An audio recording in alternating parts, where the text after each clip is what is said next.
इस प्रकार रामचंद्र जनक नंदिनी सीता को मंदाकिनी नदी दिखाकर उनको प्रसन्न करते हुए पर्वत की एक शिला पर बैठ गए। धर्मात्मा रामचंद्र सीता से कुछ इस प्रकार बातें कर रहे थे।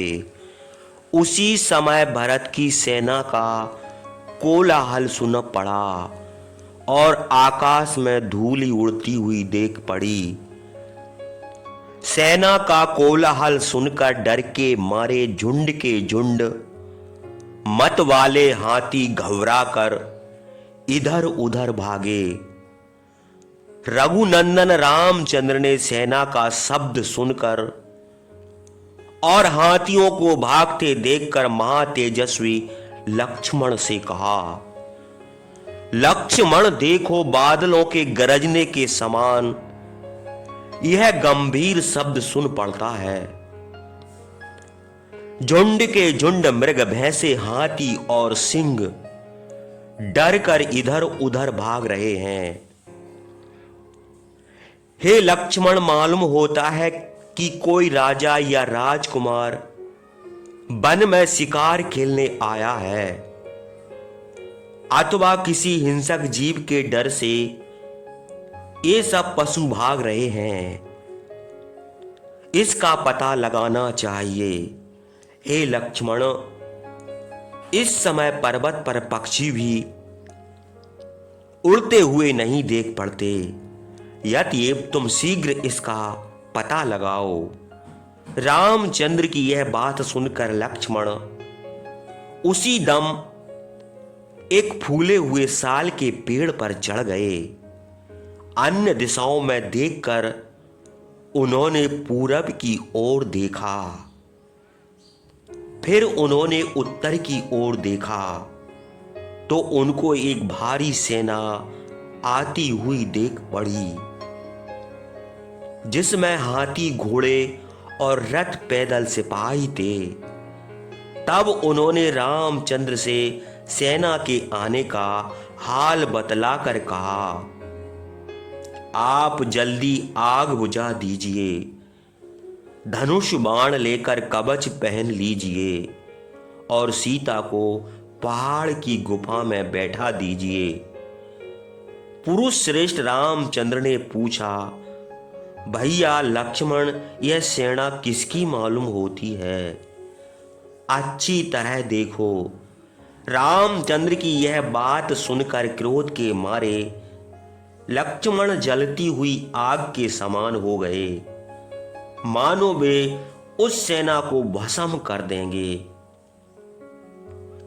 उन्होंने रामचंद्र से कहा, कैकेयी का पुत्र भरत राज्य पाकर उसे निष्कंटक भोग करने के लिए हम लोगों को मार डालने की इच्छा से आ रहा है।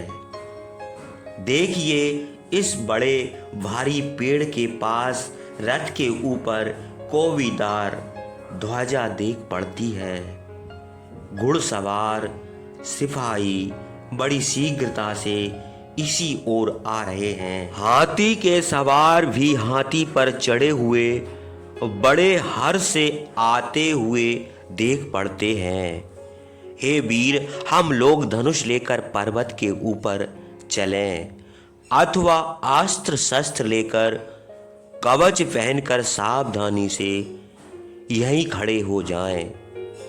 कौवीदार ध्वज वाला भरत हम लोगों के बस में आता तो मैं उसे देखता, जिसके कारण इतने दुख हम लोग उठा रहे हैं। आप जिसके कारण हमेशा के लिए राज्य से हीन हो गए हैं, वह परम शत्रु वध के योग भरत आ रहा है। हे वीर, भरत का वध करने में मैं कोई दोष नहीं समझता। जो मनुष्य पहले अपकार कर चुका है, उसका वध करने में कोई अधर्म नहीं है। हे रघुनंदन, भरत ने हम लोगों के साथ अपकार किया है, अतएव उसका वध करना ही धर्म है। इसके मारे जाने पर आप निर्विघ्न संपूर्ण पृथ्वी का शासन कीजिए। राज चाहने वाली कैकई आज अपने पुत्र को युद्ध में मरा हुआ देखे।